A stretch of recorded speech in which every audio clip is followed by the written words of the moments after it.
Vehhabilik necə gəldi? Yəni üst təbəqəyə. Muhammed İbn el-Vahhab İngiliz agenti idi, Britaniya agenti idi o və onun yaratdığı bir təriqətdir. Osmanlı Türkiyəsinə qarşı mübarizə üçün. Vəssalam. Onlar sələfiyyundular. Bu fikir batildir. Ne üçün?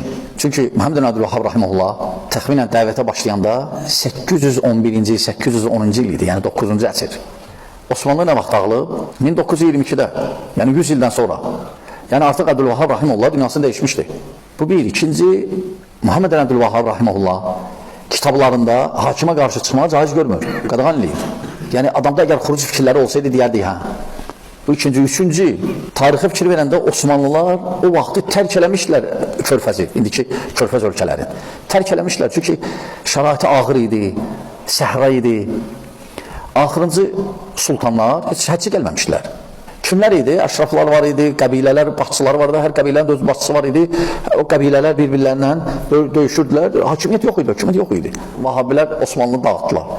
Bunu deyən Osmanlını eləyib cırtdan balaca, özləri kimi. Bağlanda da nəyə ki Saudiya? Çox ölkələr hansı ki Osmanlı xilafətinə daxil idi, onlar hamısı müstəqil oldu. İndi o demək ki, hər ölkə dağıdıb Osmanlını. Təkfirə qarşı idi, özünün kifayət qədər sözləri var. Hətta deyir ki, Əhməd Bədəvinin, Əbdülqadir Cilaninin qəbrinə ibadət eləyənləri təkfir eləmirəm. Çünki onlara bəyan olunmayıb, hüccət gəlib çatmayıb, onlara bəyan olunmayıb, deyən olmayıb. Muhammed ibn Abdülvahhab rahimehullah heç nə bir təzə bir şey gətirməyib.